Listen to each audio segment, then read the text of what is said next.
السلام علیکم، آپ دیکھ رہے ہیں ہو کیا رہا ہے۔ میں ہوں Faisal Abbasi, group editor 92 news. Irshad Ahmed Arif sahab ساتھ ہیں۔ شکریہ ارشاد صاحب آپ کا۔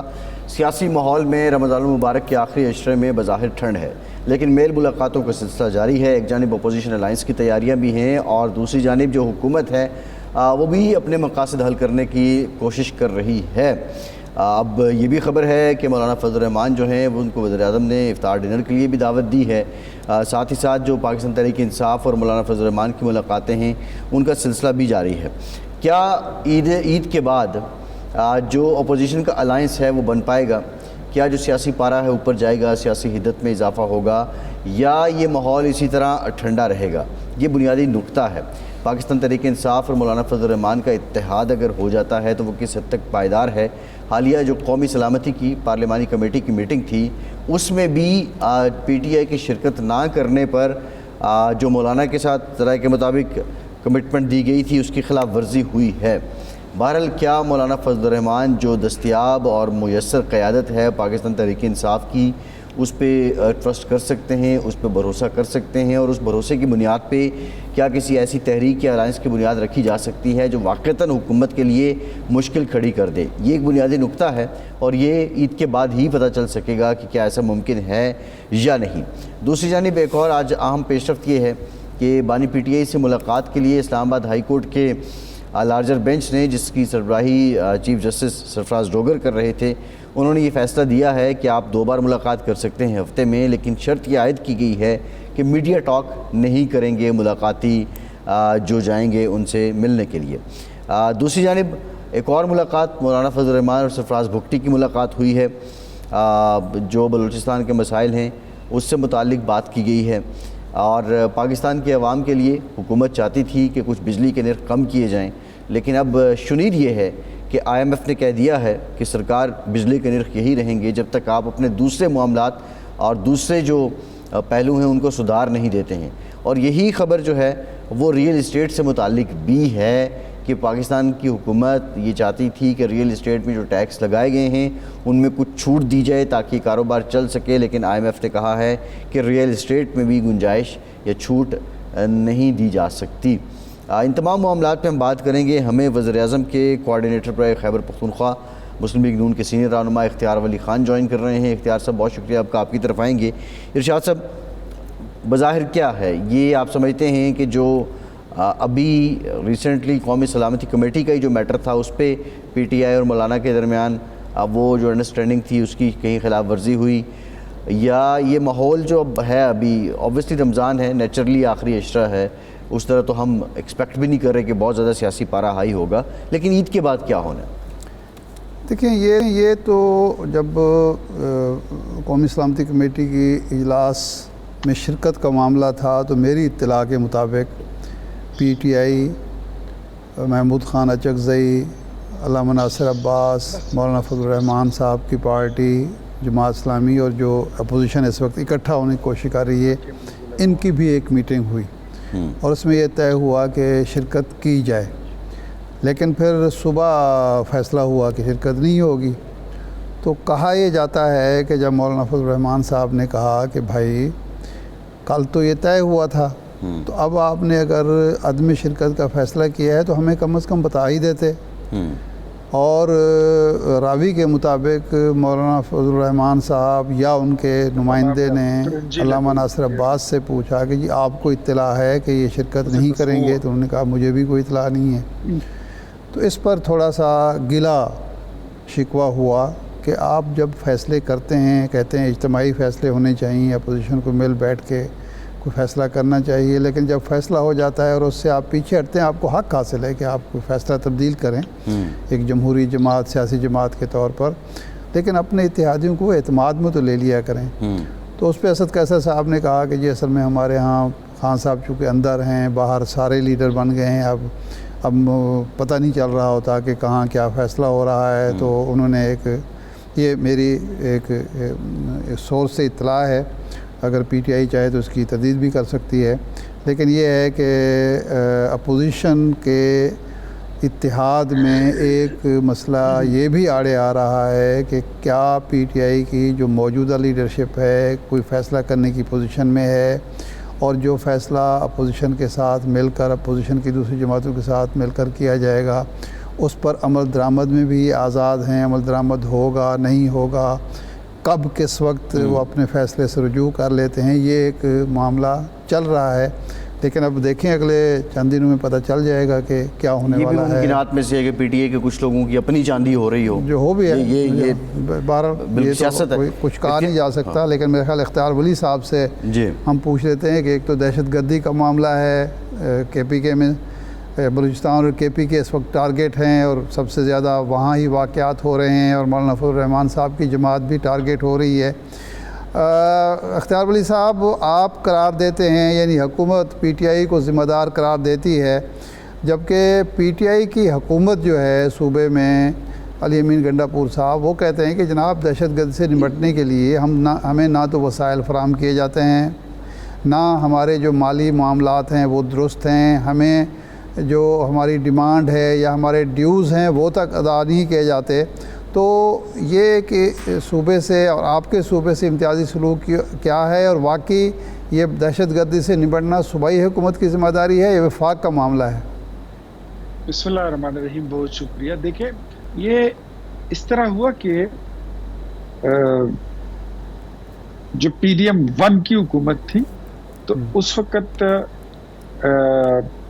ایک اجلاس ہوا, میں اس میں موجود تھا, اور گورنر اس وقت غلام علی صاحب تھے جے یو آئی کے, اور اس میٹنگ میں وزیر اعظم نے یہ پوچھ لیا کہ 470 ارب روپیہ آپ کو کاؤنٹر ٹیررزم کے لیے دیا گیا ہے صوبے کے, وہ پیسے کہاں ہیں؟ اچھا. اور خیبر پختونخوا کی حکومت جو تھی وہ اس وقت بتانے سے قاصر تھی. اچھا. اور اس وقت محمود خان جو تھے تو وہ وزیر اعلیٰ تھے, اور پھر اس کے بعد ان پیسوں کا حساب کتاب جو ہے وہ مانگا گیا علی امین گنڈا پور سے بھی. اچھا. علی امین گنڈا پور صاحب نے بھی اس کا ذکر نہیں کیا, وہ اس کا جواب نہیں دے سکے. وہ پیسے اس لیے دیے گئے تھے کہ کچھ کم 500 ارب ہیں, 5-6-7 ارب روپے اس میں کم ہو سکتے ہیں, 490 کہہ لیں, 85 کہہ لیں, 95 کہہ لیں. وہ پیسے استعمال ہوئے ہیں جلسوں میں, جلوسوں پر, انتشاری مارچوں پر, ڈی چوک کے اور اسلام آباد پر چڑھائیوں کے لیے. اس سے لیا گیا ہے اپنی تنظیموں کے لیے اور اپنے کارکنوں کے لیے اسلحہ خریدا گیا ہے, ٹیئر گیس کے شیلز خریدے گئے ہیں, ٹیئر گنز خریدے گئے ہیں, اپنی سوشل میڈیا کے لیے اس سے موبائل اور لیپ ٹاپس خریدے گئے ہیں. وہ پیسے ان کی ذاتی جیبوں میں گئے ہیں, جن پیسوں سے ریاست نے اپنی عوام کو محفوظ بنانا تھا, وہ پیسے ریاست کے خلاف استعمال ہوئے ہیں. اور اس پہ پیکا کا قانون موجود ہے. اگر کوئی سمجھتا ہے کہ میں غلط کہہ رہا ہوں تو آ جائے اور مجھے چیلنج کر لے, مجھے کورٹ میں لے جائے. اختیار ولی صاحب, یہ درست ہے آپ فرما رہے ہیں, آپ پیکا ایکٹ کی بات بھی کر رہے ہیں. پیکا تو خیر بیچارے ابھی تو صحافیوں پر ہی لگ رہا ہے, کسی اور پر تو لگا نہیں ہے. لیکن علی امین گنڈا پور کہتے ہیں کہ میں نے 5000 بندوقوں کا آرڈر دیا تھا جب میں وفاقی وزیر تھا, اور صوبائی حکومت نے دیا تھا. جب آ کے میں نے پوچھا کہ وہ 5000 بندوقیں جو ہیں وہ کہاں خریدی گئی ہیں اور کہاں ہیں, تو کوئی اس کا حساب کتاب ہی نہیں تھا. تو یہ کوئی واقعہ ہے؟ 4000 بندوقوں کا آرڈر دیا تھا, 500 ملی ہیں 10 سال میں. 500 ملی ہیں 10 سال میں, وہ کہہ رہے ہیں پچھلے. تو یہی تو ہم کہتے ہیں نا کہ 500 ارب روپیہ مینز اے لاٹ. اس سے تو آپ پوری فوج تیار کر سکتے. 500 ارب روپے بہت بڑی چیز ہوتی ہے. وہ پیسے کہاں گئے, یہی تو ہم بھی پوچھتے ہیں. جب پھر علی امین صاحب کو اسلام آباد میں اسی طرح قومی سلامتی کی میٹنگ میں وہ آئے تھے, اور اس میٹنگ میں ابھی یہ حکومت بننے کے بعد جو 1 سال جس کا ہو گیا ہے, فروری 2024 کے بعد, اس میں علی امین سے پوچھا گیا کہ وہ پیسے کہاں ہیں. تو علی امین صاحب اس کا جواب نہیں دے سکے, اور جب میٹنگ ختم ہوئی تو باہر آئے اور میڈیا پہ انہوں نے خوب اپنے منہ سے انگارے نکالے, اور پی ڈی ایم حکومت, فارم 47 کی حکومت, جعلی مینڈیٹ, 804, 804, یہ ساری کہانیاں گڑھ کے وہ چلے گئے. بات ساری یہ ہے کہ یہ اب یہ کوئی ایک واقعہ نہیں ہے. آج یہ رمضان کا مہینہ ہے, آج آپ دیکھ لیں ہمارا 23واں 24واں روزہ ہے. رمضان پیکیج جو میرے خیال میں کوئی 10-12 ارب روپے کا ہے، وہ خیبر پختونخوا کی حکومت نے بالکل خالصتاً، پہلے بھی ہوتا تھا لیکن کچھ ایسا کہ اپنے لوگوں کو نوازتے ہیں لوگ، اپنی پارٹی کی تنظیموں کو، 100% اس بار وہ پی ٹی آئی کی تنظیم میں بانٹا گیا ہے۔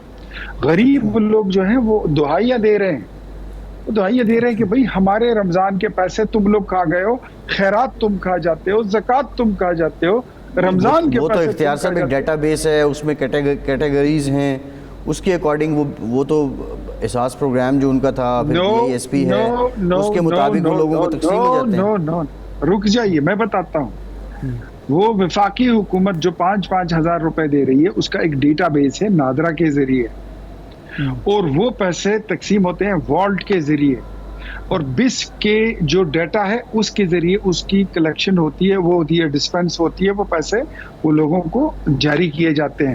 خیبر پختونخوا میں اس بار تحریک انصاف کے ضلعی صدور اور ان کے اراکین اسمبلی نے فہرستیں تیار کی ہیں، اور وہ انہوں نے جاری ان فہرستوں کے حساب سے انہوں نے ان کو یہ 10-10 ہزار روپے رمضان پیکیج جاری کیا ہے۔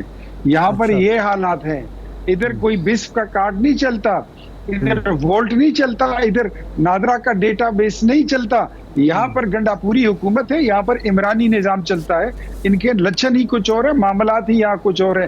جو پیسے آپ بندوقوں کے لیے دیتے وہ پھر ریاست کے خلاف استعمال ہوتے ہیں، یہاں پہ تو گھڑیاں الٹی چل رہی ہے، گنگا کی کیا بات کرتے ہیں۔ اچھا، بہرحال یہ آپ کا دعویٰ ہے، اگر پی ٹی آئی گورنمنٹ کا کوئی اسپوکس مین اس کا جواب دینا چاہے تو وہ دے سکتا ہے، لیکن ان کا یہ جو کہنا ہے کہ جو ہمارا رائلٹی کے پیسے ہیں یا جو بجلی والے پیسے، ہاں، اور جو علاقے ضم ہوئے تھے اس کے لیے جو وفاق نے اور صوبوں نے کچھ دینا تھا وہ کچھ بھی نہیں ملا ہے، تو اس میں بھی صداقت ہے یا نہیں ہے؟ یہ ایک سیاسی پوائنٹ سکورنگ کا ایک بہت ہی مشہور سٹنٹ اور یہ بیان بن چکا ہے کہ جی وفاق ہمارے پیسے نہیں دے رہا۔ کسی مرد کے بچے کو بلائیں، خیبر پختونخوا حکومت کا ہی کیوں نہ ہو، ان کو ہر مہینے 2 پیمنٹس ملتی ہیں، ان کو اسٹریٹ ٹرانسفرز ہو رہی ہیں، اسٹریٹ ٹرانسفر ان کو ہر مہینے 2 قسطیں ان کو دی جا رہی ہیں۔ جہاں تک رائلٹی کے پیسوں کی بات ہے تو یہ پیسے جو ان کی پینڈنگ ہے وہ آج سے نہیں ہے۔ ان ترم خانوں کو بتائیے کہ جب آپ کی 4.25 سال حکومت تھی اور عمران آپ کا وزیر اعظم تھا، 1 پائی آپ نہیں لا سکے وہاں سے، 1 پائی۔ نواز شریف کی حکومت میں سب سے زیادہ رائلٹی کے پیسے خیبر پختونخوا کو ملتے ہیں، این ایف سی کے پیسے سب سے زیادہ اگر ملے ہیں ہمارے صوبے کو، خیبر پختونخوا کو، سندھ کو ہو، وہ مسلم لیگ نون کی حکومت ہے، اور دوسرا نمبر اس میں پیپلز پارٹی کا آیا ہے۔ یہ تو کسی کو 1 پائی نہیں دیتے ہیں، یہ تو اتنے ظالم بے رحم لوگ ہیں، انہوں نے کچھ نہیں دیا۔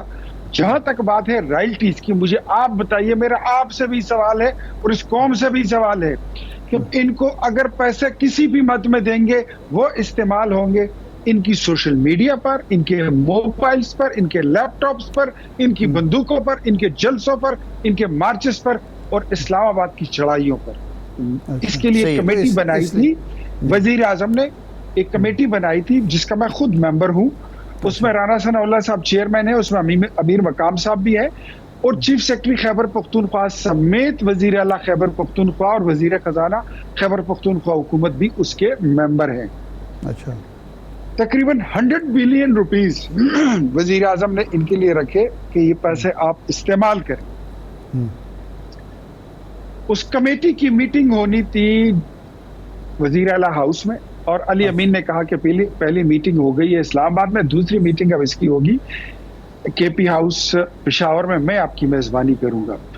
وہ جون جولائی کا مہینہ گزر گیا، اب اگلا جون اور جولائی آ رہا ہے، وہ پیسے استعمال نہیں ہوئے، وہ لیپس ہو چکے ہیں۔ یہ تو پھر بڑی اتنے نالائق لوگ ہیں، اتنے نالائق لوگ ہیں، یہ اتنے دوغلے، اتنے منافق لوگ ہیں، یہ کہتے کچھ ہیں، یہ کرتے کچھ ہیں، اور انہوں نے اس پاکستانی قوم کے ساتھ یہی ڈرامہ رچایا ہوا۔ اچھا یہ بتائیں اختیار ولی صاحب، جو ابھی حالات ہیں پاکستان میں، سب سے بڑا کلیدی مسئلہ دہشت گردی کا ہے۔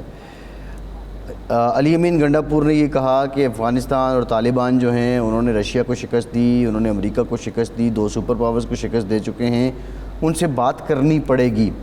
ایک تو بطور چیف ایگزیکٹو آف دی صوبہ جس میں وہ آ کے کارروائیاں کر رہے ہیں، ان کی طرف سے آپ سمجھتے ہیں کہ یہ بیان مناسب ہے؟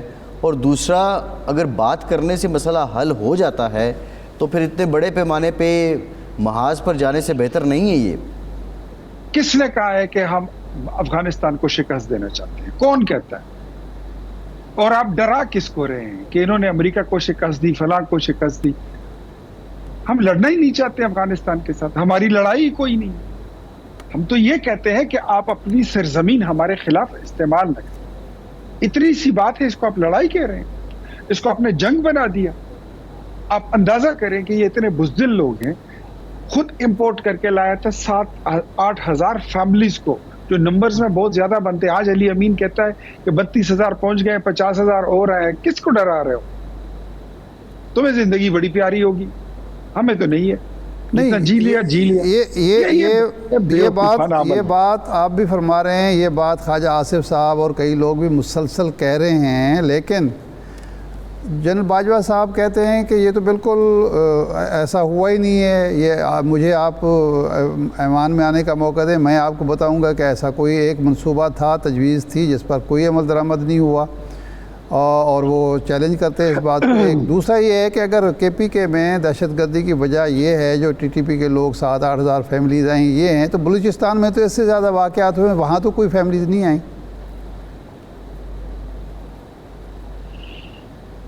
جنرل باجوہ صاحب آ جائیں اور میں اس اجلاس میں آتا ہوں اور میں ان کو بتاتا ہوں، اور ساتھ میں آپ خیبر پختونخوا کے سابق وزیر اعلیٰ محمود خان کو بھی بلا لیں۔ اور یہ تو کوئی ڈھکی چھپی بات نہیں ہے، یہ تو آپ اپنا کیمرہ اور مائک لے آئے، آپ نوشہرہ میں کھڑے ہو جائیں، وزیرستان جانے کی ضرورت نہیں ہے، آپ پشاور چلے جائیں، آپ چارسدہ چلے جائیں، آپ چترال چلے جائیں، ادھر آپ کو لوگ بتا دیں گے کہ کون امپورٹ کر کے لایا تھا۔ اس کا مقصد یہ تھا کہ عمران خان اس کو اپنی عسکری ونگ بنانا چاہتا تھا، ان تنظیموں کو اپنے لیے بالکل ٹیبل صاف ستھرا وہ کرنا چاہتا۔ اچھا، یہ اختیار ولی صاحب یہ بتائیں، اب معاملہ یہ ہے کہ ایک جانب یہ چیلنج تو آبویسلی ہے، دوسری طرف اب پرویز خٹک صاحب جو سابق وزیر اعلیٰ ہیں کے پی کے اور اس معاملے میں بہت تجربہ بھی رکھتے ہیں، جو سیاسی امور ہیں کے پی کے، ان کو مشیر داخلہ لگا دیا گیا۔ کیا وہ دہشت گردی ختم کرنے میں ان کی اپوائنٹمنٹ بڑی معاون ثابت ہوگی اور وہ اپنی صلاحیت سے یہ اس میں اپنا کردار ادا کر سکیں گے؟ یار مجھے یہ بتائیے، ایک تو پرویز خٹک صاحب ہمارا ایک حلقہ ہے، ہم ایک دوسرے کے مخالف الیکشن لڑتے ہیں، وہ وزیر اعلیٰ رہے ہیں، اس سے پہلے وزیر رہے ہیں، اس سے پہلے ڈسٹرکٹ ناظم رہے ہیں، اور پھر اس کے بعد ڈیفنس منسٹر رہے ہیں۔ وہ سارا ریکارڈ ان کا دیکھ لیں، آپ کو پتہ چل جائے گا کہ وہ کیا کر سکتے ہیں، کیا نہیں کر سکتے ہیں۔ باقی مجھے نہیں لگتا کہ جو آپ پوچھ رہے ہیں، تو لیٹس سی واٹ ہیپنس۔ 1-2 مہینے میں پتہ چل ہی جاتا ہے کہ انسان کی کتنی کیپیبلٹی ہے، اور وہ نہیں، وہ تو دیکھیں، وہ تو یہ کلیم نہیں، آپ کا ایک حلقہ ہے، آپ ان کو سب سے زیادہ جانتے ہیں، تو آپ ہمیں یہی بتائیں نا کہ وہ کر سکتے ہیں، ان کی اہلیت صلاحیت ہے یا نہیں ہے۔ اور پی ٹی آئی کو جو پہلے 5 سال تھے اس میں تو انہوں نے جو پرفارم کیا اس کی بیس پہ پھر اگلی حکومت ان کو ملی تھی، اب وہ تیسرا ٹینیور ہے، تو ان کی قابلیت صلاحیت پہ تو شک نہیں کیا جاتا۔ چونکہ میں اور پرویز خٹک اب مخالف ہونے کے باوجود ہم ایک حکومت کا حصہ بھی ہیں، میری دعا ہے کہ وہ کامیاب ہوں، لیکن جس کام کے لیے وہ کہتے ہیں کہ مجھے لایا گیا ہے، یا جیسے آپ بتا رہے ہیں کہ ان کو اس کام کے لیے لایا گیا ہے، اس کام کے لیے مجھے وہ he is not the suitable person for that job. I don't think so. وہ صلاحیت، وہ اہلیت مجھے ان میں نظر نہیں آتی، بٹ اگر ہوگی تو پتہ چل جائے گا۔ لیکن پی ٹی آئی کو نقصان پہنچا سکتے ہیں کے پی کے میں وہ؟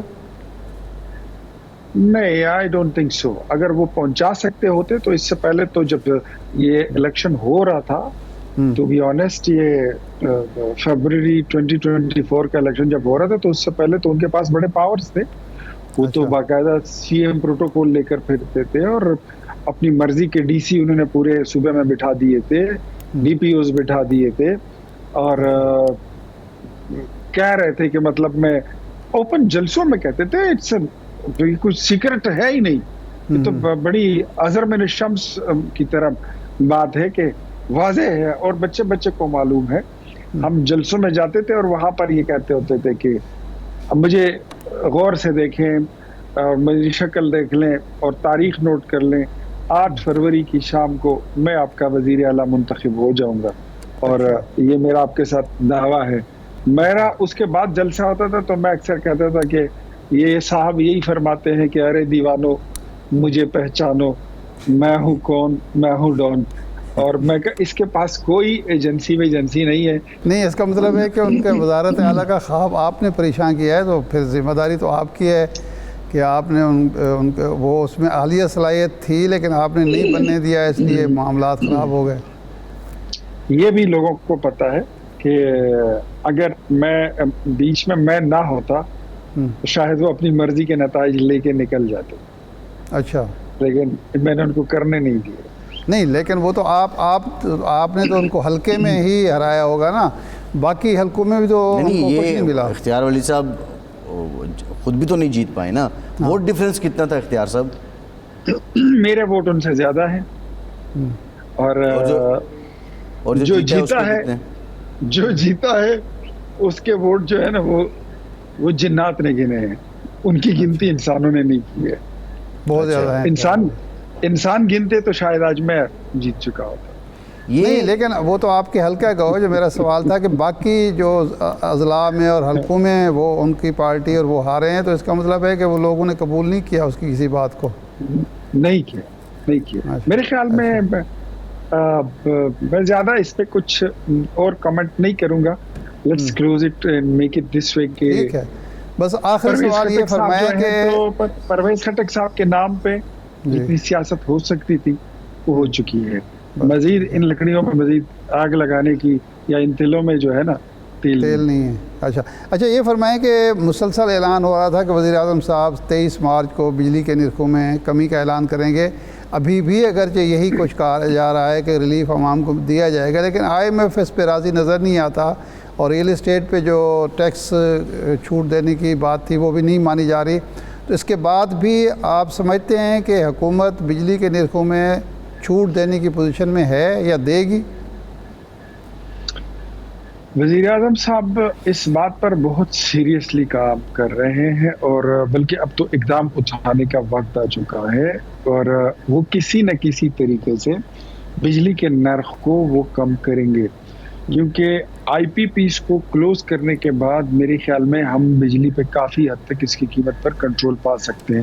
جو پیٹرولیم مصنوعات میں عوام کو ریلیف دینا تھا وہ نہیں دیا، وہ اس لیے کہ ہم بجلی کی قیمت کو کم کرنا چاہتے ہیں۔ ہمارے پاس یہ احساس ہے، ہم سمجھتے ہیں کہ بجلی بہت مہنگی ہے، چاہے وہ گھریلو ہو، چاہے وہ صنعتی ہو، یا وہ کمرشل سطح کے یونٹ کی میٹرنگ ہے، اس کے وہ سلیبز ہیں، وہ مہنگی ہے، اس کو کم کرنا ضروری ہے۔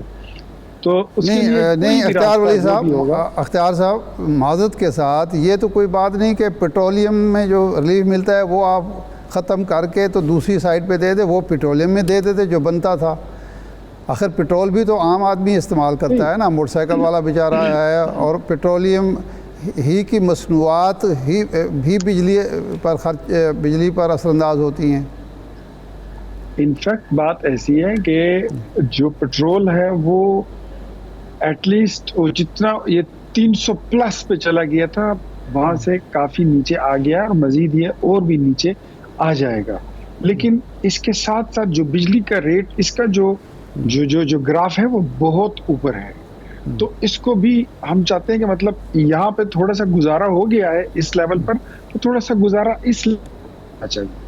تو یہ اتنی اسٹریٹجی حکومت کی، اور اس میں کوئی قباحت نہیں ہے، بتدریج دیکھیں ایک چیز نہیں ہے۔ آپ آنے والا بجٹ جب دیکھیں گے نا تو آپ کو پتہ لگ جائے گا کہ انشاءاللہ جو آنے والا بجٹ ہوگا وہ اس میں کافی ساری ریلیف انشاءاللہ آپ کو ملے گی۔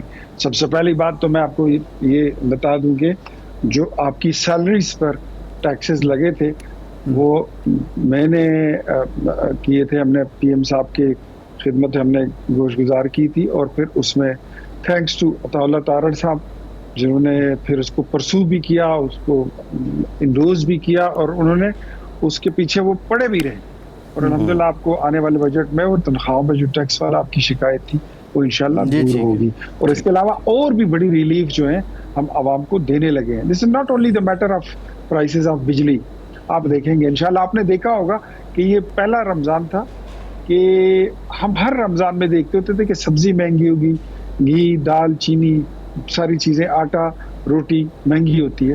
اس رمضان میں ہوا ہوگا, شاذ و نادر کوئی چیز ہوئی ہوگی, لیکن اوور آل وہ کمپلینٹ نہیں آئی جو ہر رمضان میں آتی ہے. جی درست, ٹھیک, بہت شکریہ اقلی خان صاحب, آپ کے وقت کا بہت شکریہ. ایک بریک کے بعد واپس آتے ہیں.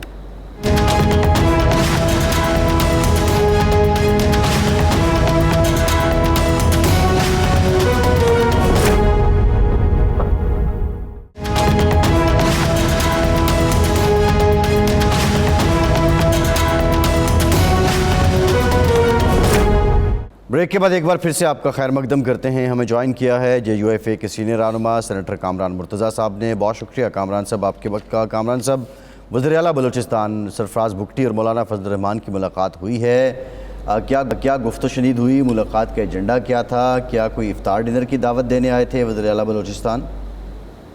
مولانا صاحب فاتحہ کے لیے وہاں گئے ہوئے ہیں. حافظ حسین احمد صاحب فوت ہوئے ہیں. ہمارے محمود شاہ صاحب میں جنرل سیکرٹری, ان کی والدہ فوت ہوئی ہیں. ایک اور بھی وفات ہے, تو وہ گئے ہوئے تھے وفات کے حوالے سے, فاتحوں کے حوالے سے. اچھا, تو میرا خیال ہے ویسی کرچی کال کے لیے آئے تھے. کل مجھے بھی فون کیا تھا, مگر وہ کرچی کے لیے جو ہے وہ کوئی ایسی خاص بات نہیں تھی شاید. مجھے نہیں پتا کہ درمیان میں ان کی کیا باتیں ہوئی ہیں. پھر وہ جب بھی جاتے ہیں تو ملتے ہیں ان سے. اس کا مطلب بنیادی طور پر وہ فاتحہ کے لیے آئے تھے, باقی سیاسی باتیں ہو بھی گئی ہیں تو وہ ایجنڈے کا حصہ نہیں لگتی, یا ایجنڈا کم از کم نہیں تھا. لیکن ایجنڈا کوئی نہیں تھا. وہ ان کو پتہ چلا ہوگا کہ مولانا صاحب وہاں پہ ہیں, تو وہ اس وجہ سے گئے ہوں گے. مجھے بھی کل اس کا فون آیا تھا کہ آپ مولانا صاحب کے ساتھ نہیں آئے. میں نے کہا میں تو کل واپس آیا, مجھے بعد میں پتہ چلا مولانا صاحب آ رہے ہیں. اچھا, یہ فرمائیں کہ شہباز شریف صاحب نے بھی افطار کے ڈنر کی دعوت دی ہے مولانا فضل الرحمان صاحب کو؟ شہباز شریف صاحب تو میرے خیال خود ملک سے باہر تھے, سعودیہ میں تھے شاید. نہیں, اب تو واپس آ گئے نا. نہیں, اب آگے ہوں گے, مگر اس کے بعد مین وائل جو ہے میرا خیال مولانا کی کوئی ایسا رابطہ نہیں ہوا, اور میرے علم میں نہیں ہے کم از کم, کیونکہ درمیان میں 3 دن کوئٹہ گزار کے آیا ہوں, اور جب میں کوئٹہ سے واپس آیا ہوں تو مولانا کوئٹہ چلے گئے. اچھا, کہا یہ جاتا ہے کہ یہ جب قومی سلامتی کمیٹی کا اجلاس بلایا گیا تو PTI نے مشاورت کی مولانا فضل الرحمان صاحب سے, یا PTI نے مشاورت کی JUI کی لیڈرشپ سے, جس میں جماعت اسلامی بھی تھی اور اس میں محمود خان جگزئی کی پارٹی بھی تھی, ناصر عباس صاحب وغیرہ تھے. طے یہ ہوا رات 2-2:30 بجے تک کہ جی اب سب کے سب شریک ہوں گے. پھر صبح انہوں نے بائیکاٹ کا اعلان کر دیا, تو مولانا فضل الرحمان صاحب نے گلہ کیا کہ کم از کم آپ اعتماد میں لے لیتے, ہم سے پوچھ تو لیتے, ہمیں بتا تو دیتے کہ ہم بائیکاٹ کر رہے ہیں. یہی گلہ محمود خان جگزئی اور ناصر عباس کو بھی تھا. تو یہ ایسا واقعہ ہوا کوئی؟ نہیں, یہ تھوڑے سے فیکٹس جو نا وہ اس طرح سے نہیں ہے, کسی اور طرح سے.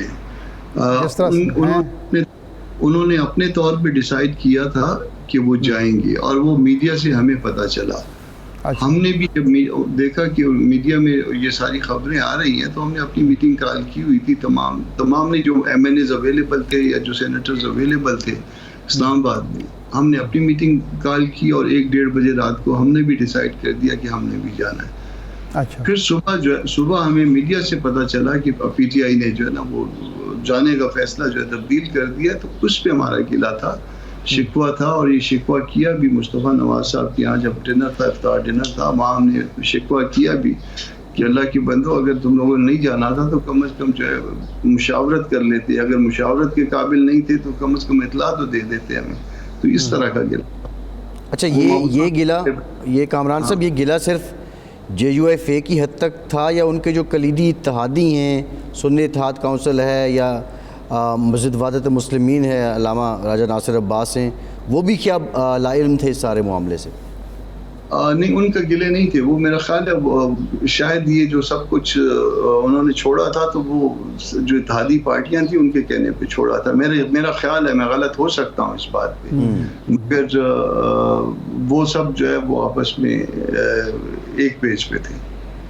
اچھا, وہ سیم پیج پہ تھے. آپ کو گلہ تھا کہ کم از کم مشاورت کر لیتے, بتا دیتے کہ جی ہم نے یہ فیصلہ کر لیا ہے, تو اب آپ دیکھ لیجئے کہ یہ آپ کو مشورہ بھی دے سکتے تھے, تجویز بھی پیش کر سکتے تھے. تو یہ جو ایک مسٹرسٹ ہے یا ایک ناتجربہ کاری اگر کہا جا سکتا ہے, یا ان کی اپنی لیڈرشپ کے درمیان اتحاد نہیں ہے, آپ کے ساتھ جو اتحاد کی بات چیت چل رہی ہے مشترکہ جدوجہد کی, اس پر اثر انداز ہو سکتا ہے؟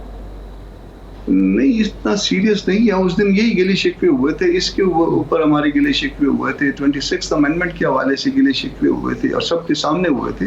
محمود خان صاحب والے بھی بیٹھے تھے, ان کو گلہ شکوہ کیا کہ بھائی آپ سارے جو ہے نا یہ 26 امینڈمنٹ والی ساری ایکسرسائز میں آپ شامل تھے, اور اس کے بعد جو ہے سارا مطلبہ بھی ہماری طرف جو ہے نا وہ کر دیتے ہو. تو سارے بیٹھے تھے تاکہ کم از کم یہ ریکارڈ رہے. یہ ہماری مطلب اس کنڈیشن میں بھی ایک بات ہے کہ پہلے اس میں اپنی اور ہماری پوزیشن جو ہے نا وہ کلیئر کریں, تاکہ پتہ چلے کہ ہم نے کوئی ایسا اکیلے جو ہے نا وہ نہیں کیا ہوگا. بیٹی تو یہ ظاہر ہے گورنمنٹ کا تھا, مگر جس حد تک جو ہے ہم اس کی تلخی کم کر سکتے تھے وہ ہم نے کم کی, اور اس میں ہم نے پیپلز پارٹی کے ساتھ بھی ہم رابطے میں رہے, اور ان کے ساتھ ان کو بھی انگیج رکھا, اور زیادہ تو زیر عتاب انہوں نے آنا تھا. بچے تو یہ مجھ سے اس سارے وہ تو سب کے سامنے ہے کامران صاحب. اب یہ ہے کہ یہ جو ریسنٹ ایپیسوڈ ہوا ہے قومی سلامتی کمیٹی والا, اس کے بعد سنا ہے کہ اسد قیصر صاحب کی ملاقات ہوئی, اور اسد قیصر صاحب نے کچھ وضاحت یا کچھ صفائی دی کہ ہماری پارٹی میں کچھ لوگ ہیں جن کی فیصلہ سازی پہ بہت سے کویسچنز ہیں. کیا ایسا ہوا ہے, اور آپ بھی سمجھتے ہیں کہ جو وہ وضاحت دے رہے ہیں بطور جماعت وہ قابل قبول ہے, اس کو مان لیا جائے اور آگے بڑھا جائے, یا اگر یہی اسی طرح کے سلسلے رہے, ہاں نہ میں اقرار انکار میں چلتے رہے, تو آپ کا الائنس کیسے بننا ہے؟ نہیں, وہ جو انہوں نے صفائی دی ہے وہ وہیں پہ کھڑے جو ہے نا وہ کوئی ساتھی جو ہے نا میرے ساتھ بات کر رہا تھا, کوئی ساتھی مولانا صاحب کے ساتھ بات کر رہا تھا, تو وہ اپنی جو ہے نا وہ صفائی دے رہے تھے کہ یہ اصل میں جو ہے نا معاملہ ایسا نہیں ہے, ایسا ہے. تو وہ ایک تو تراویح یہاں پڑھنی تھی مولانا صاحب نے اسپیشلی, تو اس میں تراویحوں میں دیر ہو رہی تھی. تو دوسرا ہم جو ہے نا چاہ رہے ہیں کہ عید گزر جائے خیر سے, جو ہے نا ہمارا منہ کھل جائے کھانے پینے کے لیے, پھر جو ہے نا فریش ہو کے پھر دیکھیں گے انشاءاللہ.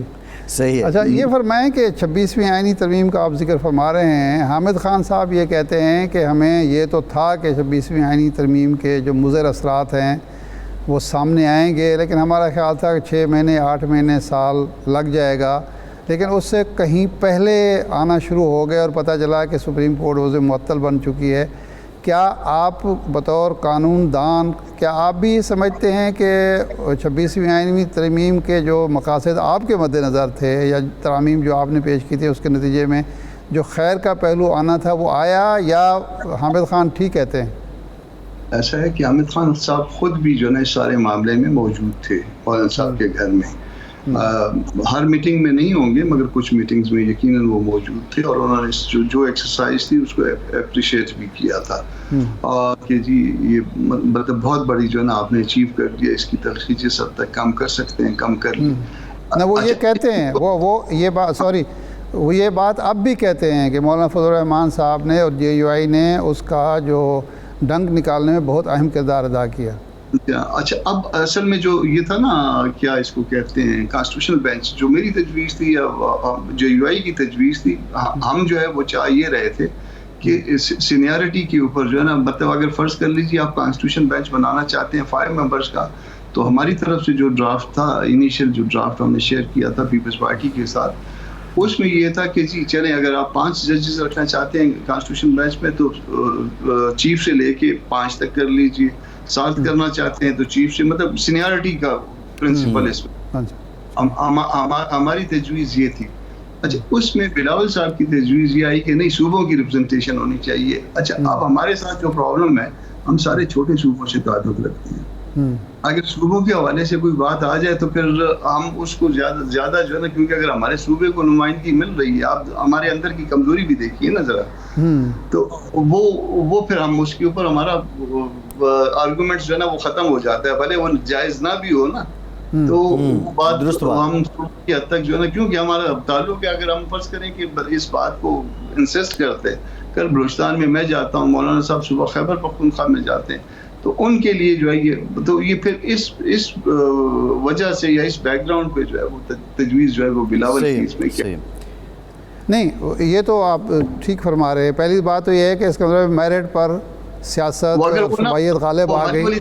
اگر ہماری والی تجویز ہوتی تو بالکل ٹھیک تھا, پھر کوئی ایشو ہی نہیں تھا. پھر ایک ایسے عام بینچ کی بات تھی نا, اور اس میں سینئر لوگ ہوتے, سینئر لوگ ویسے بھی ہونے چاہیے ویسے جو ہے نا. نہیں اب آپ یہ اس بات سے متفق ہیں کہ یہ بینچ بننے کے بعد اور یہ ترمیم آنے کے بعد اس کے جو مضر اثرات تھے وہ جلدی ظاہر ہونا شروع ہو چکے ہیں؟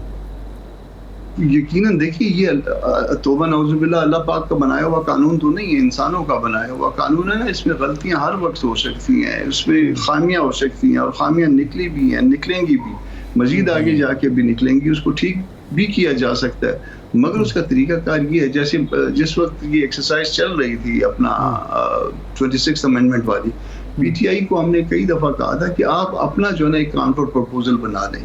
کاؤنٹر پرپوزل بنانے کا ایک فائدہ یہ بھی ہوتا ہے کہ فرض کر لیجئے کہ یہ تو بائیکاٹ کر گئے تھے, مگر اس کی جگہ پہ وہ کاؤنٹر پرپوزل دیے ہوتے اور اس میں امینڈمنٹس تجویز کی ہوتی, یہ ایک امینڈمنٹ پہ ایک گھنٹہ بات کر سکتے تھے اور ہر چیز ریکارڈ پہ ہوتی. اب مجھے نہیں پتا کہ کیوں ایسا نہیں کرتے ہیں. یہ بات ہوئی تھی. اب غلطیاں ہو سکتی ہیں, اس میں غلطیوں سے ہم کوئی ایسا کوئی اپنے ساتھ جو ہے نا اٹیچ نہیں کرتے کہ ہم غلطیوں سے معافرہ ہیں. وہ اچھا یہ فرمائیں کامران صاحب, یہ فرمائیں کہ سلامتی کمیٹی کی جو میٹنگ ہوئی اس میں مولانا فضل الرحمان صاحب نے افغانستان سے بات چیت کی کوئی ذمہ داری لی یا ان کو کوئی ذمہ داری دی گئی کہ آپ یہ سمجھتے ہیں کہ افغانستان سے بات ہونی چاہیے, یا دہشت گردی کا یہ فریت ہے جس کے آپ کے علماء, آپ کے قریبی لوگ زیادہ نشانہ بن رہے ہیں, اب اس کو آپریشن کے ذریعے ہی کچلا جانا چاہیے؟ مولانا نے یہ بھی دہرایا کہ جو پہلے مولانا گئے تھے اور 6-7 دن گزار کے آئے تھے اور اس میں جو انہوں نے پروگریس کی تھی, اس کے بعد یہ بھی کہا کہ میں اب بھی ذمہ داری, اب بھی اگر مجھے ریاست سمجھے کہ مجھے کوئی ذمہ داری سونپنی ہے یا مجھ سے کوئی کام لینا ہے, میں اس کے لیے حاضر ہوں. مگر کوئی نہ ذمہ داری دینے کی بات ہوئی اور نہ کسی نے رابطہ کیا اس کے بعد, اور اعلامیہ بھی جو جاری کر دیا وہ بھی نہیں, اس کے اوپر بھی ڈیبیٹ نہیں ہوئی, اس کے اوپر بھی کنسلٹیشن نہیں ہوئی, اس کے اوپر بھی نہیں بیٹھے.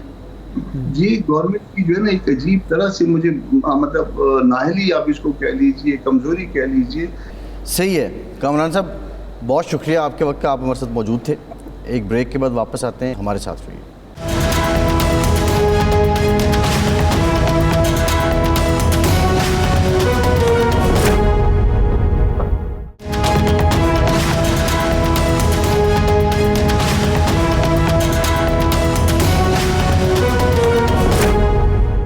بریک کے بعد ایک بار پھر سے آپ کو خوش آمدید کہیں گے. ارشاد صاحب, معیشت سے متعلق ایک تو ریئل اسٹیٹ کا جو کام تھا, پراپرٹی کا جو لوگ کام کرتے تھے وہ امید لگائے بیٹھے تھے کہ شاید کوئی فلیکسیبلٹی مل جائے, کچھ ٹیکسز کم ہو جائیں, ان کا کام چلے. ویسے تو پرسنلی آئی بلیو کہ پراپرٹی کا کام رکتا ہے تو باقی کام چلتے ہیں, تو یہ بڑا آسان سا کام بھی ہے, اس کا روزگار تو پیدا نہیں ہوتے. بہرحال پھر بھی جو IMF ہے اس نے کہا جی کوئی آپ اس کے لین دین پہ جو ٹیکس کی شرح ہے وہ کم نہیں ہو سکے گی. ایک تو یہ ہے. دوسرا بجلی سے متعلق بھی اب یہ رپورٹ ہو رہا ہے ذرائع سے کہ انہوں نے کہا کہ بجلی کی قیمتیں بھی موجودہ جو آپ کی بجلی کی صورتحال ہے, پروڈکشن کی بھی, آپ کے انفراسٹرکچر کی بھی, آپ کی سپلائی کی بھی, اس کو مد نظر رکھتے ہوئے تو آپ بجلی کی قیمتیں بھی کم نہیں کر سکتے ہیں. کیا جو حکومت کی ایک اپروچ تھی کہ ہم لارج اسکیل مینوفیکچرنگ بڑھائیں گے, کاروباری طبقے کو تھوڑا بوسٹ اپ کریں گے, بجلی کی قیمتیں 10-15 روپے کم کر کے, کیا وہ اب خواب پھر سے رک جائے گا, وہ پورا نہیں ہوگا, یا کوئی اور طریقہ ہے حکومت کے پاس؟ اب ایسا IMF کا بنیادی مطالبہ یہ ہے کہ آپ کسی شعبے کو ایک تو سبسڈی نہ دیں. اگر بجلی کی قیمت خرید اور قیمت فروخت میں فرق نہیں ہے, یعنی آپ خرید مہنگی رہے ہیں, فروخت سستی کر رہے ہیں, تو ان کو اعتراض ہے. لیکن آپ اگر خرید ہی سستی رہیں, آپ نے ایسے حالات پیدا کر دیے ہیں کہ آپ کو سستی بجلی دستیاب ہے, میسر ہے, تو آپ سستی بیچ سکتے ہیں. ٹیکسوں کے معاملے وہ یہ کہتے ہیں کہ کسی فریق کے ساتھ امتیازی سلوک نہ کریں کہ ایک شعبے کو آپ چھوٹ دے دیں اور ایک شعبے پر آپ ٹیکس بڑھا دیں, یہ قابل قبول نہیں ہے. وہ یہ کہتے ہیں کہ تنخواہ دار طبقے کو آپ نے ٹیکس بڑھا دیا ان کو پھنسا رہے ہیں، ہر جال ان کے لیے ہے۔ جو مینوفیکچرنگ کا شعبہ ہے اس پر ٹیکس آپ نے بڑھا دیا، 100 قسم کے اور ٹیکس جو ہیں انڈائریکٹ وہ آپ وصول کر رہے ہیں، اور ایک شعبے کو آپ ریلیف دینا چاہتے ہیں یا رعایت دینا چاہتے ہیں، یہ ناقابل قبول ہے۔ اگر آپ ٹیکس وصولی کا ایک منصفانہ نظام بناتے ہیں اور ٹیکس آپ جو ٹارگٹ مقرر کرتے ہیں وہ اچیو ہو جاتے ہیں، تو IMF کو کیا اعتراض ہو سکتا ہے کہ آپ کسی شعبے کو ریلیف دے دیں، کوئی رعایت دے دیں، کوئی آسانی پیدا کر دیں؟ نہیں ہو سکتا۔ ہمارا پرابلم کیا ہے؟ مثال کے طور پر یہ بجلی کی قیمتوں کا خود وزیر اعظم نے یہ کل کہا، اور وزراء کرام فرما رہے ہیں، جناب وزیر توانائی جو لغاری صاحب ہیں خود بڑے جاگیردار ہیں، ان کو کیا پتہ ہم بیچاروں کا جو کما کے بجلی کے بل دیتے ہیں، کہ آپ پٹرول اور پیٹرولیم مصنوعات، وہ صرف پیٹرول تو نہیں ہے نا، اس میں اگر عالمی منڈی میں قیمتیں کم ہو رہی ہیں، کم ہو چکی ہیں، اور اس کے نتیجے میں قیمت کم ہوتی ہے، تو آپ لیوی لگا کے، یعنی آپ لیوی لگانے کا مطلب ہے کہ قومی خزانے میں آپ نے ایک نیا ٹیکس لگا کے اپنا اضافہ کر لیا، ٹیکس کا ذریعہ کھول لیا ایک، تو وہ جو ریلیف ملتا ہے وہ روک کے آپ بجلی میں دے دیں، تو یہ تو ایک جیب میں ڈال کے دوسری جیب سے نکالنے والی بات ہے، یہ کوئی ریلیف تو نہیں ہے نا۔ جو ریلیف تیل میں بنتا ہے، آئل میں بنتا ہے، پیٹرولیم مصنوعات میں، وہ دیں، اس کے بعد آپ جو اپنے خرچے کم کرنے ہیں وہ کریں، آپ کے جو IPPs کا بوجھ ہے وہ کم کریں، نئے معاہدے اب اگر ہو رہے ہیں اس کے نتیجے میں آپ بجلی میں بھی ریلیف دے دیں، لیکن یہ کوئی طریقہ نہیں ہے کہ آپ ایک شعبے کو ٹیکس زیادہ کر کے دوسرے شعبے کو رعایت دے دیں، ایک آئٹم میں آپ ٹیکس لگا کے مہنگا کر کے دوسرے آئٹم میں سستا کر دیں، تو یہ جو ایک شعبہ بازی ہے نا، یہ پہلے چل جاتی تھی، اب نہیں چل سکتی۔ اب عوام کو اتنا شعور آ گیا ہے، اتنی عقل آ گئی ہے، وہ یہ سمجھ رہے ہیں کہ یہ صرف ہمیں بیوقوف بنانے کی کوشش ہے، کہ اگر کیا پیٹرولیم مصنوعات جو ہیں وہ صرف یہی ہیں کہ آپ نے بڑی گاڑی میں پیٹرول ڈلوانا ہے تو اس کی بھائی مٹی کا تیل مہنگا آپ نے کر دیا، اس لحاظ سے دیکھا جائے، فرنس آئل آپ نے مہنگا کر دیا، جو ہے پیٹرول آپ نے مہنگا کر دیا، ڈیزل آپ نے مہنگا کر دیا، آپ کے ٹیوب ویل چلتے ہیں، آپ کے کارخانے چلتے ہیں، آپ کے بجلی گھر چلتے ہیں، وہ ساری چیز مہنگی کر کے آپ کہتے ہیں جی بجلی ہم سستی کر دیں گے، تو اس سے فائدہ کیا ہوگا؟ عوام کو یہ بھی کوئی منطق ہونی چاہیے۔ تو میرا خیال یہ ہے کہ حکومت کو اب شعبہ بازی چھوڑ کے اچھا یہ جو سولر والا شروع کیا ہے، بھئی اس سے بڑی زیادتی نہیں ہے کہ آپ نے لوگوں کو کہا۔ ابھی ایک اور چیز میرے سامنے آئی ہے، کل ایک دوست بتا رہے تھے ایک محفل میں کہ پنجاب میں انہوں نے کہا کہ جی ہم سولر ٹیوب ویل دیں گے لوگوں کو، 10 لاکھ روپے میں قرآن اندازی ہوگی۔ جب وہ جن کے نام نکل آئے، ان کو پابند کیا گیا ہے کہ جی آپ فلاں ڈیلر سے لیں گے، وہ فلاں ڈیلر صاحب جو ہیں 3 لاکھ مزید مانگ رہے ہیں۔ اب یہ سوچنے کی بات ہے مریم نواز صاحبہ کو اور وزیر اعظم کو کہ جو وہ ڈیلر صاحبان کون ہیں۔ اچھا یہ اب نچلی سطح پہ کوئی گیم ڈال گیا، ظاہر ہے بھی ڈال گیا تو یہ نہیں ہوگی، وزیر اعظم کی سطح پہ تو نہیں ہوگی، لیکن اس کو روکیں۔ کھاتے تو حکومت کے جائے گی نا، اب 100 قسم کی کہانیاں بنیں گی، یہ فلاں کا فرنٹ مین ہے، یہ فلاں کا فرنٹ مین ہے، تو یہ چیزیں بھی کنٹرول حکومت نے کرنی ہے کہ آپ ایک چیز سہولت اگر دینا بھی چاہتے ہیں تو لوگوں کو یہ احساس ہو کہ واقعی ہمیں سہولت مل رہی ہے، یہ نہ ہو پتہ چلے کہ یہ سہولت ہمارے نام پہ سہولت اصل میں کسی اور کو مل رہی ہے۔ بالکل ٹھیک ہے، وہ جو ڈیلر ہے اس کو فائدہ پہنچانا۔ یہ جو 10 روپے بھائی بجلی وہ پیدا کر رہا ہے، اپنے پیسے اس نے لگائے، اپنا سب کچھ خرچ کیا، ایڈوانس کیا، آپ نے کہا جی 5 سال میں آپ کے پورے ہوں گے، 4 سال میں پورے ہوں گے، اس نے کہا کہ جی ٹھیک ہے لگا لیا، اب آپ کو بجلی دیتا ہے۔ بھائی اگر اس کی بجلی آپ نے سستی لینی ہے تو آپ کو جو سستی بجلی فراہم وہ کر رہا ہے اس کو بھی تو جو آپ دے رہے ہیں رات کے وقت وہ بھی تو سستی دینا، وہ ہم نے مہنگی دینی ہے درست بات، اور آپ کی ہم نے سستی لینی ہے۔ اچھا مطلب ہے یہ جو بھتہ ٹیکس لیں آپ، بھتہ خوری نہیں ہونی چاہیے، یہ نہ پتہ چلے کہ ریاست بھتہ خوری پر اتر آئی۔ صحیح۔ ارشاد صاحب تھوڑا انٹرنیشنل عالمی افق سے بھی ایک تو افسوسناک ناصر اسپتال پہ غزہ میں اسرائیل نے بمباری کی، 5 لوگ شہید ہوئے، پولیٹیکل بیورو کا حماس کا رکن بھی شہید ہو گیا، انفارچونیٹ بہت ہی۔ دوسرا جو استنبول سے خبر ہے، جو امام اولو ہیں ان کو ان کی جو جماعت ہے اس نے 2028 کے لیے صدارتی امیدوار کے طور پہ نامزد کر دیا ہے، اور اب جو موجودہ ترکیہ کے صدر ہیں وہ تو خیر اب 2028 تک ان کی مدت مکمل ہو رہی ہے، لیکن بعض لوگوں کا یہ کہنا ہے کہ وہ اس میں آئین میں تبدیلی بھی لا سکتے ہیں اور ہو سکتا ہے وہ اگلے ٹینیور کے لیے بھی جائیں۔ لیکن یہ سب جو ہو رہا ہے، یہ آپ نے پہلے بھی ذکر کیا تھا، بڑی زبردست بات کی تھی کہ جو مسلم عمراء ہیں یا حکمران ہیں، ایک عجیب سلسلہ آ چکا ہے کہ وہ اقتدار چھوڑنے والی روش ہم میں نہیں ہے۔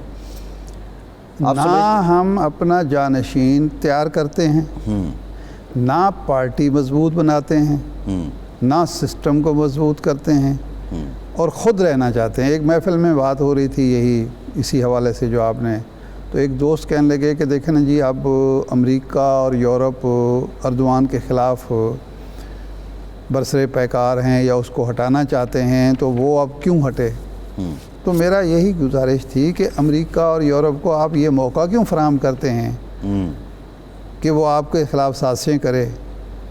آپ اگر 1 ٹرم لے لی، 2 ٹرم لے لی، 3 ٹرم لے لی، آپ اگر پیچھے ہٹ جائیں اور نیا آپ کا نعم البدل آ جائے تو وہ سازشیں خود بخود دم توڑ جائیں گی، پھر اگلے کے خلاف سازش کے لیے بھی 2-4 سال مزید چاہیے ہوں گے۔ ہاں ایگزیکٹلی۔ آپ یعنی جو میں نے اس دن بھی مثال دی تھی قذافی صاحب کی، صدام حسین کی، بشار الاسد کی، اور بہت سارے جو لوگ ہیں، کہ یار آپ خود بھی تو اپنے آپ کو فانی سمجھیں۔ آپ یہ ثابت کرنا چاہتے ہیں کہ ہمارا کوئی بھائی، آپ کو اللہ تبارک و تعالیٰ نے ایک محدود زندگی دی ہے، آپ کا دل نہیں چاہتا ہے یا آپ کا دل چاہنا چاہیے کہ آپ بھی فارغ ہو کے، ریٹائر ہو کے، کسی کے حوالے اختیار کر کے آپ بھی اپنے پوتوں کے ساتھ، نواسوں کے ساتھ، نواسیوں کے ساتھ، پوتیوں کے ساتھ بیٹھیں، ہنسیں کھیلیں، عام انسانی زندگی بسر کریں۔ آپ کہتے ہیں کہ جی تخت پر ہی موت آئے، تو کچھ خوف خدا ہونا چاہیے، حرص ختم ہی نہیں ہوتی، اور اس کے نتیجے میں پھر آپ کہتے ہیں کہ جی ہمارے مخالفین جو ہیں، یہ جو بنگلہ دیش میں جو کچھ ہوا، جو الیکشن جنوری میں کرائے تھے، وہ الیکشن تھے۔ بھئی آپ نے اپنے باپ کو ہیرو بنا دیا قوم کا، نصاب تعلیم میں آپ کے سارے دوست، احباب، رشتہ دار سارے ہیرو کے طور پر آپ نے داخل کر دیا۔ آپ جان چھوڑیں، کسی اور کے حوالے کریں، پارٹی کو مضبوط کریں، لیکن نہیں۔ میرا سوال یہ ہے جو بنیادی طور پہ دیکھیں، یہ جو ہو رہا ہے استنبول میں، کیونکہ ہم نے مصر میں بھی دیکھا، ہم نے باقی جگہوں پہ بھی دیکھا، شام کا بھی ریسنٹ واقعہ ہے، بات وہی ہے کہ وہ تخت سے پھر فرار ہونے والی بات ہی ہوتی ہے۔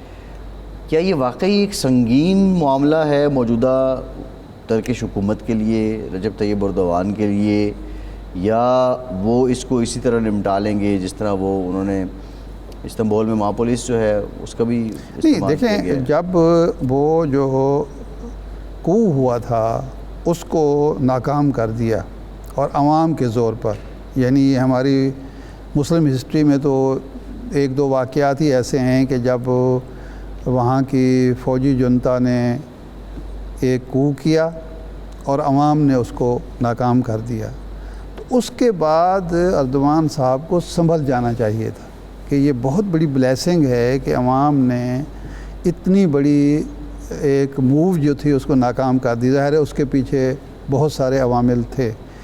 تو اب اچھا، وہ اردوان صاحب کا ساتھ اس وقت کی اپوزیشن نے بھی دیا؟ اپوزیشن کے پاس اور چوائس کیا تھی؟ وہ یہ تو نہیں ہو سکتا تھا کہ وہ کھڑے ہو جاتے ٹینکوں کے ساتھ۔ جمہوریت تو وہاں ہے نہ کسی شکل میں۔ تو اب اس کو وہ ناکام کر سکتے ہیں، لیکن وہ اس طرح سے ناکام بنا سکتے ہیں کہ اب اپنا جانشین ڈکلیئر کریں، وہ پارٹی کو اختیارات منتقل کریں، یہ تاثر دیں کہ میں کسی خاندانی بادشاہت کی طرف نہیں جا رہا، میں کسی خاندانی حکمرانی کی طرف نہیں جا رہا، میں اپنے آپ کو ناگزیر نہیں سمجھ رہا، میں نے خدمات انجام دیں، عوام نے اس کا احترام کیا، اس کو اپریشیٹ کیا، مجھے اتنی مدت کے لیے اقتدار دیا، اب میں ترکی کے عوام کو اقتدار انتقال کا ذریعہ ترکی کے عوام کو بنانا چاہتا ہوں، نہ یہ کہ غیر ملکی سازشیں ہوں میرے ملک کے خلاف، میری جمہوریت کے خلاف، میرے خلاف، میرے خاندان کے خلاف، اور یہاں کوئی گڑبڑ ہو، کیونکہ ظاہر بات ہے ترکی کی ایک تاریخ بھی تو ہے نا، 2002 سے پہلے کی تاریخ بھی تو ہے۔ ہاں بالکل ایسے ہی ہے۔ تو اس بنیاد پر اردوان اگر یہ ایسا کرتے ہیں، اور وہ کر سکتے ہیں، ان میں صلاحیت ہے، تو میرے خیال ہے ناکام یعنی کر سکتے ہیں۔ جانشین آپ کہہ رہے ہیں کہ پارٹی میں سے منتخب کریں، وہ نامزد کریں، خاندان سے نہ کریں؟ خاندان سے تو بالکل کرنا بھی نہیں چاہیے۔ دیکھو ان داماد کو لانے کی کوشش کی، ان پر بہت سارے الزامات لگ گئے، تو میرا خیال ہے خاندانی حکمرانی جو ہے نہ اسلام میں جائز ہے، نہ جدید جمہوریت اس کی کوئی تائید کرتی ہے۔ اگر کوئی خاندان کا فرد اس اہل ہے، اس قابل ہے، عوام کا اعتماد رکھتا ہے، تو بالکل آ سکتا ہے۔ صحیح ہے۔ لیکن صرف اس لیے مسلط کرنا کہ وہ میرا بیٹا ہے، میری بیٹی ہے، میرا بھائی ہے، میرا بھتیجا ہے، میرا بھانجا ہے، یہ تو کوئی وہ نہیں ہے۔ صحیح ہے۔ تو وہ اگر کریں تو ایسا کر سکتے ہیں۔ ان پاپولر وہ نہیں ہوئے، وہ پاپولر ہیں اس وقت بھی، ان کی پارٹی بھی، لیکن اقتدار کی طوالت جو ہے، اقتدار کی طوالت کر رہی ہے مسائل پیدا، اور دوسرا ان کے بعض اقدامات سے اپوزیشن کو یہ پروپیگنڈا کرنے کا موقع مل رہا ہے کہ وہ اقتدار کی جان چھوڑنا ہی نہیں چاہتے، اور اپنے کسی مخالف کو برداشت ہی نہیں کرتے۔ ان کے خلاف جو غیر جمہوری ہونے کا پروپیگنڈا چل رہا ہے اس کو ناکام وہ بنا سکتے ہیں، بنائیں وہ۔ ان کی دیکھیں ترکی آج جہاں کھڑا ہے وہ اردوان اور اردوان کی پارٹی کی وجہ سے ہے۔ صحیح ہے، بالکل۔ ورنہ اس سے پہلے ترکی کچھ نہیں تھا، مسلسل ایک مرد بیمار تھا جس کی معیشت تباہ تھی، لوگوں کے حالات خراب تھے، وہ ایک گماشتہ ریاست سمجھی جاتی تھی یورپ کی اور امریکہ کی، لیکن اب وہ ایک خود مختار ریاست کے طور پر اس نے ایک تشخص۔ پروگرام کا ٹائم ختم ہو گیا، بہت آپ کا آج کے پروگرام سے اتنی اجازت دیجیے۔